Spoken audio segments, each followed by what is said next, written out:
calendar, the date as I record this is May 13th, 2008. While certain groups I can mention like to act like we're still in more narrow-minded times, I didn't realize until this week that our quality of life is actually more like the Victorian era, which is the mid-19th century. I can hear some people deny it already, but hear me out. In 1848, around 2,000 people a week died in a cholera epidemic that swept through London. This past fall, we had a C. difficile epidemic in a Burlington hospital that killed at least 64 people. There's currently an investigation into quarantine and hygiene protocols at this hospital, and whatever role the government may have had in the standards being so lax. Also last year, there was a great outcry over the film version of The Golden Compass, particularly when certain Catholic school boards banned the novel from their libraries simply because the author is an atheist. In 1859, Charles Darwin caused a similar reaction with his work on evolution. Agriculture was also hit hard in those times. Today, farmers have been struggling to find even a market for their crops, much less make any money. Specifically, though, I've been asked to look at how labor in Ontario is strangely similar to the Victorian times, if not worse. It's particularly true for the 40% of people who are stuck with temporary labor. As long ago as the 1830s, working poor couldn't get benefits unless they went to workhouses, where they were stuck with demeaning, useless work that separated families and treated poor people like criminals. Today, the system makes it virtually impossible to get any useful assistance unless you have no job, and even that criteria is pretty steep. Even those who do get by, it often means working hours that separate families.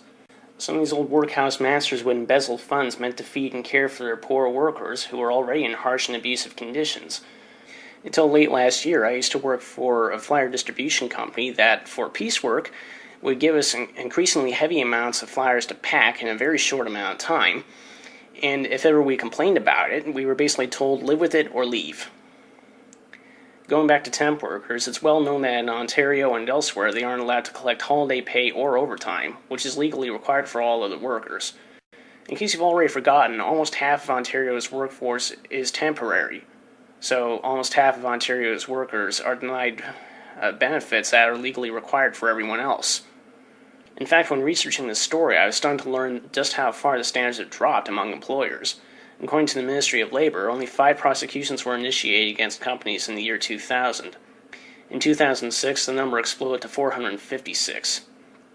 Reading further, I discovered that there were 371 convictions for labor violations last year alone. Once again, this is just in Ontario. Not surprisingly, there were some repeat offenders. Most of the violations were not paying overtime or vacation pay, so the prosecutors must have been supporting permanent workers. As we're all aware, North America is facing a recession, and millions of people across the continent are living below the poverty line. The fact that companies are taking advantage of this by abusing their workforce is bad enough. The fact that it is totally legal to abuse half of them is unacceptable. The fact that this is accepted is ridiculous.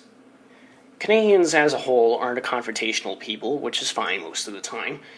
However, it does mean that we're a little more willing than normal to just bend over while people force fuck us up the ass. I mean, come on, people. Write to the government, join an activist group, write to the press, blog on the internet. I don't care, but do something. I mean, this situation is not only depressing, it's embarrassing. And we deserve better than this. And as my old history teacher used to say, if you aren't part of the solution, you're part of the problem. Enough said.